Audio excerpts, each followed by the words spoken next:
Hey everyone, it's 84 Plus, and I'm so happy that you're here. I wanted to get on here today to do a little bit of math.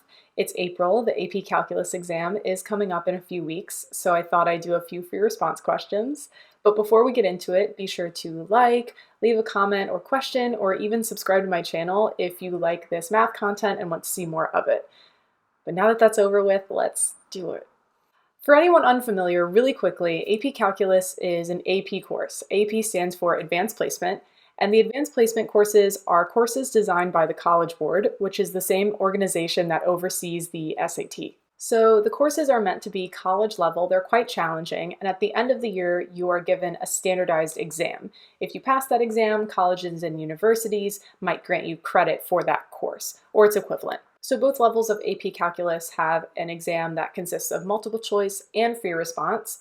The free response is, I believe, 6 questions in an hour and a half. 2 of those questions you can use a graphing calculator on, but 4 you cannot. We're going to be doing one of those.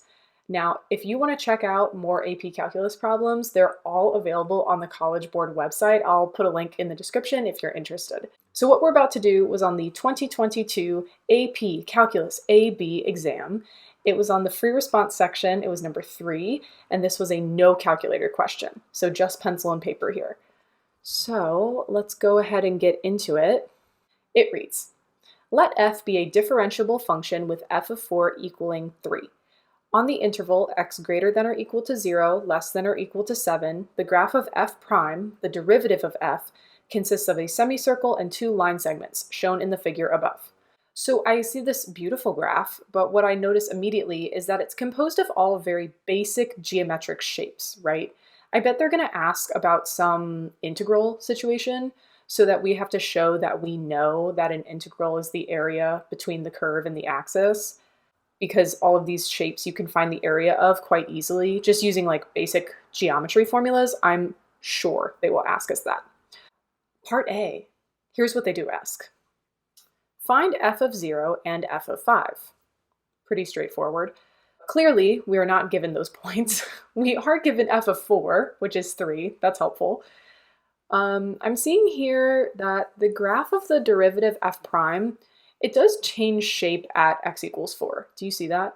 Like the semicircle spans from 0 to 4, and then after it, it's this piecewise linear situation. So I'm, again, very sure that the area of these shapes is key to this problem. So I'm just going to calculate the area of those sections. Because why not? Who's stopping me? Who? Anyway, now that I've returned from the tangent, let's calculate the area of these sections. I'm pretty sure that I will need them. This semicircle has a radius of 2 units, so plugging that into the area of a circle formula, pi r squared, I get pi times 2 squared, or 4 pi. But also this is only half of a circle, so I'm going to divide that by 2, so the area of this section is 2 pi. Stellar. Wonderful. Moving on. Note that this is beneath the x-axis though, so technically its area is negative 2 pi. That is important. I'm going to write that as an integral because negative 2 pi, by definition, is the integral from 0 to 4 of f prime of x dx. Now I know why they're asking this. I get it. Okay, this integral is equal to the antiderivative of f prime of x at 4 minus the antiderivative of f prime of x at 0, right? That's how you evaluate an integral. But the antiderivative of f prime of x is just f, so that's why they're asking about f of 0, because this integral is equal to f of 4 minus f of 0. We know f of 4 is 3, so f of 0 is 3 plus 2 pi. Cool.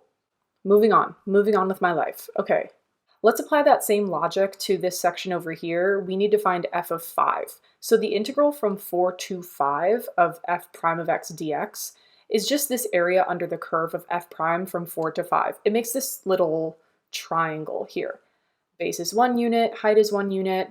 Plugging that into the area of a triangle formula, base times height divided by 2, I get that the area of this little section is 1/2. Okay, cool.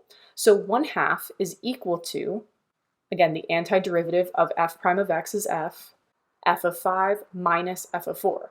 We know f of 4 is 3, so I get that f of 5 is 3.5 or 7/2. I'm happy with that. Math is really about letting go in a lot of ways, especially in timed situations. Math is really about letting go and just saying, you know what? Maybe I didn't do this right, but I'm going to move on because I did my best. Let's continue to do our best with part B. Part B reads, find the x-coordinates of all points of inflection of the graph of f for x greater than 0, less than 7. Justify your answer. So I've noticed that the AP loves to do this. They love to give you a graph and then ask you questions about a graph that is not the graph they are showing you. In other words, they're asking you about graphical features of a function, and you are given the graph of its derivative or of something else. And that throws people off. So they look for the graphical feature in the graph they see and not thinking about what the graph they cannot see must look like. So what we're given here is a graph of f prime, not f. This is just information about f in a visual format. That's maybe a more helpful way to think of it. So let's think about what an inflection point is. A point of inflection is where the concavity of a function changes from concave down to concave up or concave up to concave down, right?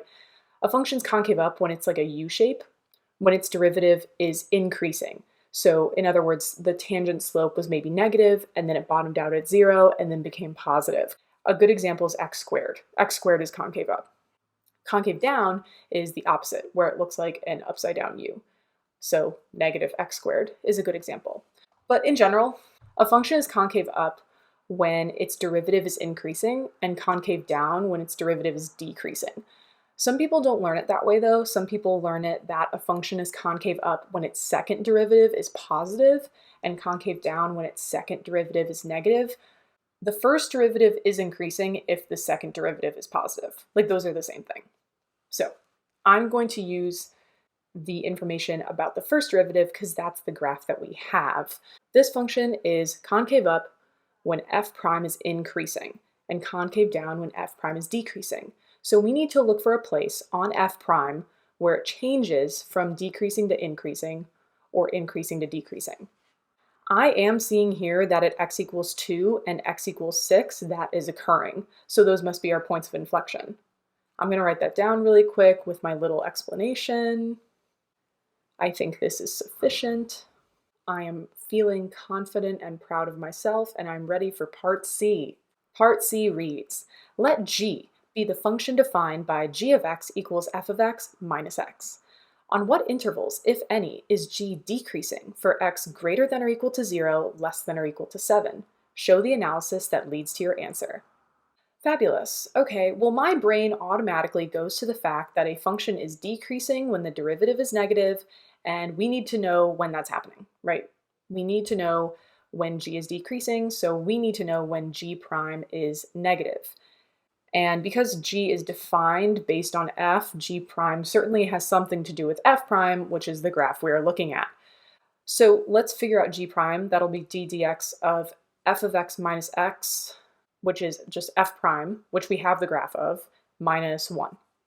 So note that g prime is just the graph of f prime shifted down 1 unit. I'm going to make a little sketch of that because that will probably be helpful. And even if it's not helpful, we love to draw.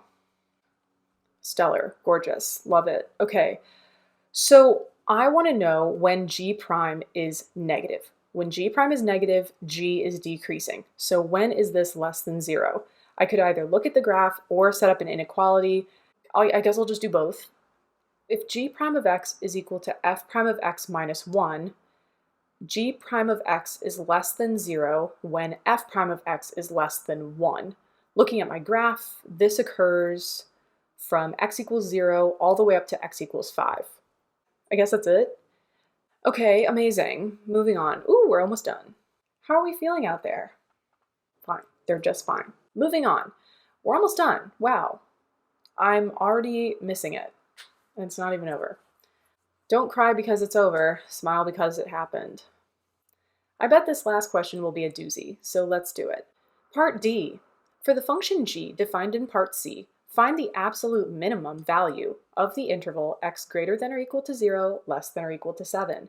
Justify your answer. I knew it. Finding absolute maxima or minima is always a pain because there's so many candidates you have to test. Like when finding local extrema, you can just find your critical numbers and then do a first derivative test. But when finding absolute extrema, you have to also consider endpoints, and it's this whole thing. But YOLO. Okay.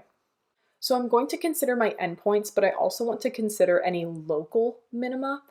So a local minimum occurs when a function changes from decreasing to increasing, creating like a little valley. In other words, when the function's derivative changes from negative to positive. I have made a video about that. Check it out. A little self-promotion there. We claimed that g was decreasing from x equals 0 to x equals 5. Then it changed to increasing. So that implies that x equals 5 is a local minimum. So we should also consider that in our list of candidates. So our top three, our final candidates, x equals 0, x equals 5, and x equals 7. So first, calculating g of 0. G of 0 is f of 0 minus 0. We have f of 0 from part A, which is very convenient. So g of 0 is just 3 plus 2 pi. Okay, stellar. 1 down, 2 to go. We also have f of 5 from part A, which is, again, quite convenient. So we can use that to calculate g of 5. G of 5 will be f of 5 minus 5, which is 7 over 2 minus 5, or negative 3 over 2, negative 1.5. So far, g of 5 is less than g of 0, so g of 0 is out of the running. So the answer is either g of 5 or g of 7 for the absolute minimum. Also, wait, did I have to do all that?